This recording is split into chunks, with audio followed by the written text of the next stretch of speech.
Shalom saudaraku kasih dalam Tuhan, kasih karunia dan damai sejahtera dari Allah Bapa dan Kristus Yesus menyertai kamu.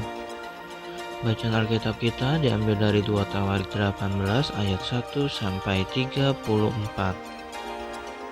Ahab memerangi Ramot Gilead. Nabi Tuhan berhadapan dengan nabi-nabi palsu. Ketika Yosafat kaya dan sangat terhormat, ia menjadi besan Ahab. Beberapa tahun kemudian pergilah ia kepada Ahab di Samaria.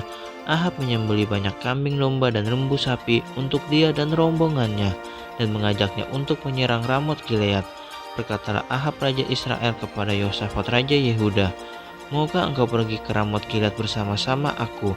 Jawabnya kepadanya, "Kita sama-sama, aku dan engkau, rakyatmu dan rakyatku, aku akan bersama-sama engkau di dalam perang." Tetapi Yosafat berkata kepada raja Israel, "Baiklah, tanyakan dahulu firman Tuhan." Lalu raja Israel mengumpulkan para nabi 400 orang banyaknya. Kemudian bertanyalah ia kepada mereka, "Apakah kami boleh pergi berperang melawan Ramot Gilead atau aku membatalkannya?" Jawab mereka, "Majulah, Allah akan menyerahkannya ke dalam tangan raja."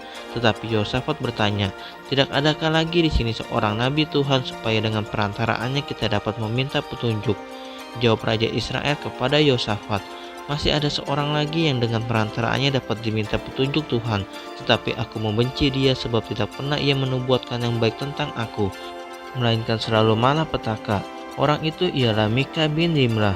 Kata Yosafat, "Janganlah raja berkata demikian."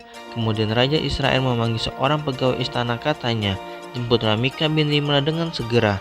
Sementara raja Israel dan Yosafat raja Yehuda duduk masing-masing di atas tatanya dengan pakaian kebesaran di suatu tempat pengirikan di depan pintu gerbang Samaria, sedang semua nabi itu bernubuat di depan mereka. Maka Zedekiah bin Kenana membuat tanduk-tanduk besi lalu berkata, "Beginilah firman Tuhan, dengan ini engkau akan menanduk Aram sampai engkau menghabiskan mereka." Juga semua nabi itu bernubuat demikian, katanya, "Majulah ke Ramot Gilead dan engkau akan beruntung, Tuhan akan menyerahkannya ke dalam tangan raja." Suruhan yang pergi memanggil Mika itu berkata kepadanya, "Ketahuilah, nabi-nabi itu sudah sepakat meramalkan yang baik bagi raja. Hendaklah engkau juga berbicara seperti salah seorang daripada mereka dan meramalkan yang baik." Tetapi Mika menjawab, "Demi Tuhan yang hidup, sesungguhnya apa yang akan difirmankan Allahku itulah yang akan kukatakan."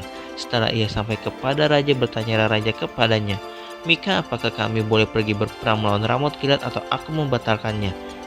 Jawabnya, "Majulah dan kamu akan beruntung sebab mereka akan diserahkan ke dalam tanganmu."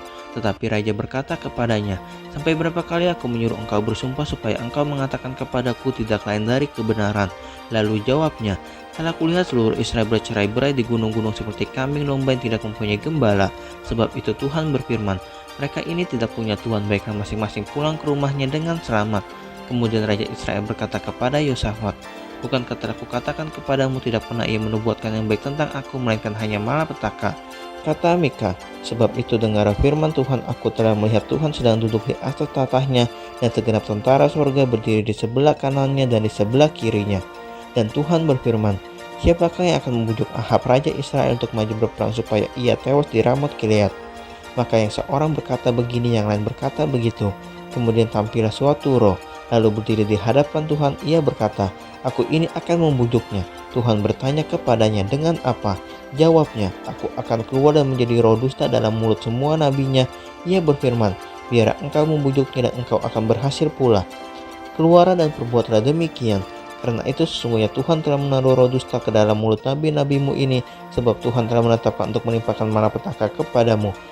Sesudah itu tampillah Zedekiah bin Kenana, ditamparnya pipi Mika serta berkata, "Bagaimana mungkin roh Tuhan pindah daripadaku untuk berbicara kepadamu?"